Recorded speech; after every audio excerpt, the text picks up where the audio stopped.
প্রতিরক্ষা ক্ষেত্রে ক্রমশই উন্নতি করে চলেছে ভারত। অপারেশন সিন্দুরের সময় তার প্রমাণও দেখা গিয়েছে। তবে প্রতিরক্ষা ক্ষেত্রে নিজেদের উন্নতি চালিয়ে যাচ্ছে ভারত। অপারেশন সিন্দুরের পর সামরিক ক্ষেত্রে গুরুত্বপূর্ণ ভূমিকায় অবতীর্ণ হয়েছে প্রতিরক্ষা মন্ত্রক। একদিকে চীন, অন্যদিকে পাকিস্তান, দুই প্রান্তের জোড়া শত্রুর মোকাবিলায় নৌসেনাকে ঢেলে সাজাচ্ছে ভারত। প্রতিরক্ষা মন্ত্রক এক বিজ্ঞপ্তিতে জানিয়েছে 12ই সেপ্টেম্বর ভারতীয় নৌবাহিনীর জন্য একটি বিশেষ দিন। দিল্লি এনসিআরে নৌবাহিনীর একটি নতুন নৌঘাঁটি চালু হতে চলেছে। চালু হলো নৌবাহিনী প্রধান অ্যাডমিরাল দীনেশ কে ত্রিপাঠীর উপস্থিতিতে গুরুগ্রামে এটি নৌবাহিনীতে অন্তর্ভুক্ত করা হলো। এই নৌঘাঁটির নাম আইএনএস আরাবল্লী, যা আরাবল্লী পর্বতমালার নামানুসারে নামকরণ করা হয়েছে। এই নৌঘাঁটি মূলত ভারতীয় নৌবাহিনীর বিভিন্ন তথ্য ও যোগাযোগ কেন্দ্রকে সাহায্য করবে, যা ভারত এবং ভারতীয় নৌবাহিনীর কমান্ড, কন্ট্রোল এবং মেরিটাইম ডোমেইন সচেতনতার জন্য অত্যন্ত গুরুত্বপূর্ণ। এর মূল মন্ত্র হল সমুদ্র সুরক্ষা সহায়তা। এই নৌঘাঁটির চূড়ায় আরাবল্লী পর্বত এবং উদীয়মান সূর্যের ছবি রয়েছে। সমুদ্রের সীমানা যত বড়, প্রতিটি এলাকার উপর নজর রাখার চ্যালেঞ্জ তত বড়। কিন্তু ভারতীয় নৌবাহিনী কেবল তার সমুদ্র অঞ্চল পর্যবেক্ষণ করে না, বন্ধুত্বপূর্ণ দেশগুলির সঙ্গেও তথ্য ভাগ করে নেয়। এই নৌঘাঁটি থেকে ভারত মহাসাগর অঞ্চলে চলাচলকারী প্রতিটি জাহাজের গতিবিধি পর্যবেক্ষণ করা যেতে পারে। যদি কোনো ধরনের বিপদ বা দুর্ঘটনা দেখা যায়, তবে তার তথ্য সংশ্লিষ্ট কমান্ডে পাঠানো যেতে পারে। এখান থেকে উপকূলীয় অঞ্চলের নিরাপত্তাও নিশ্চিত করা যাবে। ভারত মহাসাগর অঞ্চল কৌশলগতভাবে গুরুত্বপূর্ণ। আইএনএস আরাবল্লীতে থাকা আইএফসি আইওআর এর প্রাথমিক দায়িত্ব হলো জলদস্যু, সন্ত্রাসবাদ, চোরাচালান, অবৈধ মাছ ধরা এবং মানব পাচারের মতো ঘটনা আটকানো। আইএফসি আইওআর 28টি দেশের সঙ্গে 76টিরও বেশি আন্তর্জাতিক যোগাযোগ স্থাপন করেছে। এর মধ্যে 12টি আন্তর্জাতিক দেশের কর্মকর্তা রয়েছে, যার মধ্যে অস্ট্রেলিয়া, ফ্রান্স, জাপান, আমেরিকা এবং ব্রিটেনের মতো দেশ রয়েছে। এবার আপনাদের বলি আইম্যাকের কাজ। সমুদ্রে ঘটে যাওয়া প্রতিটি গতিবিধি এবং তথ্য একটি বড় স্ক্রিনে পর্যবেক্ষণ করা যাবে। আইম্যাকের স্ক্রিনটি ভারতীয় নৌবাহিনী সিস্টেমের মাধ্যমে এবং অন্যান্য দেশ থেকে প্রাপ্ত ফিড দেখায়। প্রাপ্ত ফিড ক্রমাগত পর্যবেক্ষণ করা হয়। প্রতিটি জাহাজের একটি নাম্বার থাকে। এটি কোন দেশের, এর ক্যাপ্টেন কে, ক্রু কত, কোন পণ্য আসছে, কোথা থেকে আসছে, কোথায় যাচ্ছে, এই সমস্ত তথ্য মাত্র একটি ক্লিকেই পাওয়া যায়।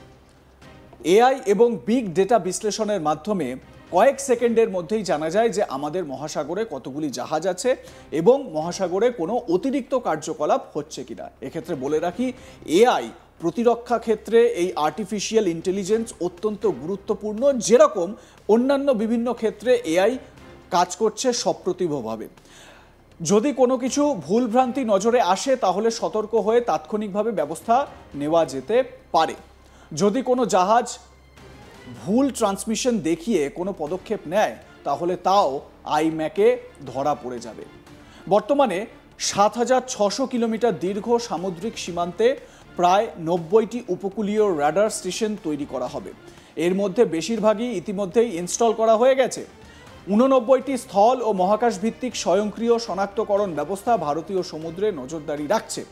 মুম্বাই, কোচি, বিশাখাপত্তনম এবং পোর্ট ব্লেয়ারে অবস্থিত 4টি যৌথ অপারেশন সেন্টারে সমুদ্রের প্রতি মুহূর্তের সমস্ত গতিবিধি পর্যবেক্ষণ করা হয়।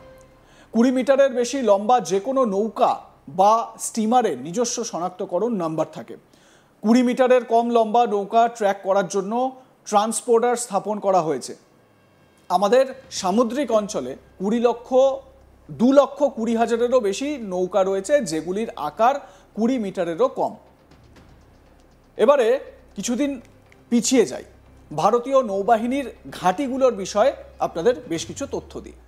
ভারতীয় নৌবাহিনীর 3টি প্রধান কমান্ড রয়েছে, যার সদর দপ্তর মুম্বাই, বিশাখাপত্তনম এবং কোচিতে অবস্থিত। আন্দামান ও নিকোবর দ্বীপপুঞ্জে একটি যৌথ ত্রিসেবা কমান্ডও রয়েছে। পশ্চিম নৌ কমান্ড মহারাষ্ট্রের মুম্বাইয়ে সদর দপ্তরে অবস্থিত। সেখানে এই কমান্ড আরব সাগর এবং ভারতের পশ্চিম সমুদ্র তীর তদারকি করে। মূল ঘাঁটিগুলির মধ্যে রয়েছে আইএনএস কদম, কারওয়ার, কর্ণাটক। প্রজেক্ট সিবার্ডের অধীনে এই প্রধান অপারেশনাল এবং লজিস্টিক হাব রয়েছে। এটি ভারতের বৃহত্তম নৌ ঘাঁটিগুলির মধ্যে একটি। আইএনএস আংরে, মুম্বাই, মহারাষ্ট্র। লজিস্টিক এবং প্রশাসনিক সহায়তা প্রদান করে।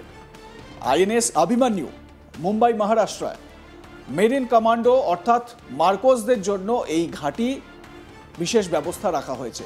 মার্কোস কমান্ডো কারা? যারা ইন্ডিয়ান নেভির বা ইন্ডিয়ান নেভি সার্ভিসে যারা রয়েছে তাদের যে কমান্ডো রয়েছে, স্পেশাল এলিট ফোর্স, সেই মার্কোসদের জন্য এই ঘাঁটি। INS Gomantak Vasco da Gama Goa, এটি লজিস্টিক এবং রক্ষণাবেক্ষণ ঘাঁটি। আইএনএস হান্স ডাবলিম গোয়া, এটি প্রধান নৌ বিমান ঘাঁটি। আইএনএস দ্বারকা ওখা গুজরাট, একটি ফরওয়ার্ড অপারেশনাল ঘাঁটি। আইএনএস সর্দার প্যাটেল পোরবন্দর গুজরাট, এই ঘাঁটিটি মূলত লজিস্টিক বেস হিসেবে কাজ করে। পূর্ব নৌবাহিনীর কমান্ড কোথায়, মানে ইস্টার্ন যে জায়গাটা সেটা বলছি, অন্ধ্রপ্রদেশের বিশাখাপত্তনমে অবস্থিত এই কমান্ড ভারতের পূর্ব সমুদ্র উপকূল এবং বঙ্গোপসাগরে অভিযান পরিচালনা করে। মূল ঘাঁটিগুলির মধ্যে রয়েছে আইএনএস সিরকার্স বিশাখাপত্তনম অন্ধ্রপ্রদেশ। পূর্ব নৌ কমান্ডের জন্য বা ইস্টার্ন নেভাল কমান্ডের জন্য প্রাথমিক লজিস্টিক এবং প্রশাসনিক সহায়তা ঘাঁটি এটি। আইএনএস দেগা অন্ধ্রপ্রদেশের বিশাখাপত্তনম, এটি একটি নৌ বিমান স্টেশন। আইএনএস বীরবাহু বিশাখাপত্তনম অন্ধ্রপ্রদেশ, এটি ভারতীয় নৌবাহিনীর সাবমেরিন ঘাঁটি। আইএনএস কলিঙ্গ অন্ধ্রপ্রদেশ বিশাখাপত্তনম, এটি নৌবাহিনীর ক্ষেপণাস্ত্র depot. INS other Chennai Tamil Nadu, logistic এবং রক্ষণাবেক্ষণ বিষয়ে সহায়তা প্রদান করে। আইএনএস পারুন্ডু উচিপুলি তামিলনাড়ু, একটি নৌবাহিনীর বিমান স্টেশন। এবার সাউদার্ন নেভাল কমান্ড সেটা কি আছে, কোথায় আছে, এবার এটাও আপনাদের বলি। কেরালার কোচিতে এর সদর দপ্তর রয়েছে। এই কমান্ড ভারতীয় নৌবাহিনীর সকল প্রশিক্ষণ এবং প্রশাসনিক কেন্দ্র। মূল ঘাঁটিগুলির মধ্যে রয়েছে আইএনএস ভেন্দুরুতি কোচি কেরালা, দক্ষিণ নৌ কমান্ডের সদর দপ্তর এবং একটি প্রশিক্ষণ কেন্দ্র, মানে এখানে ট্রেনিং পারপাসেও কাজ হয়, ট্রেনিং বা প্রশিক্ষণ দেওয়া হয়। আইএনএস গরুর কোচি কেরালা, এটি ভারতীয় নৌবাহিনীর প্রাচীনতম বিমান ঘাঁটি। ভারতীয় নৌ একাডেমি এঝিমালা কেরালা, অফিসার প্রশিক্ষণের জন্য এশিয়ার বৃহত্তম নৌবাহিনীর একাডেমি এটি। এরপর রয়েছে আইএনএস চিল্কা, চিল্কা হ্রদ ওড়িশা, নাবিক নিয়োগের জন্য মৌলিক প্রশিক্ষণ প্রতিষ্ঠান এটি। এরপর আইএনএস দ্বীপ প্রক্ষক কাভারত্তি লাক্ষাদ্বীপ, দ্বীপপুঞ্জের জন্য লজিস্টিক সহায়তা প্রদান করে। আইএনএস জটায়ু মিনিকয় লাক্ষাদ্বীপ, এটি একটি ফরওয়ার্ড অপারেটিং বেস।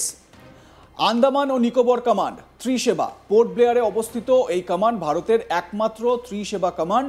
মূল ঘাঁটিগুলির মধ্যে রয়েছে আইএনএস উৎকর্ষ পোর্ট ব্লেয়ার আন্দামান নিকোবর দ্বীপপুঞ্জ, একটি যৌথ নৌ ও বিমান বাহিনী ঘাঁটি।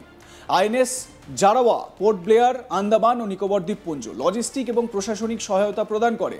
আইএনএস বাজ ক্যাম্পবেল উপসাগর আন্দামান নিকোবর দ্বীপপুঞ্জ, ভারতের দক্ষিণের সামরিক ঘাঁটি। আইএনএস কোহাসা দিগলিপুর আন্দামান নিকোবর দ্বীপপুঞ্জ, একটি নৌ বিমান ঘাঁটি। লাইক কমেন্ট শেয়ার করতে ভুলবেন না, আপনাদের মতামত জানান। দেখতে থাকুন আজ তাক বাংলা, সাবস্ক্রাইব করুন আমাদের ইউটিউব চ্যানেলটি।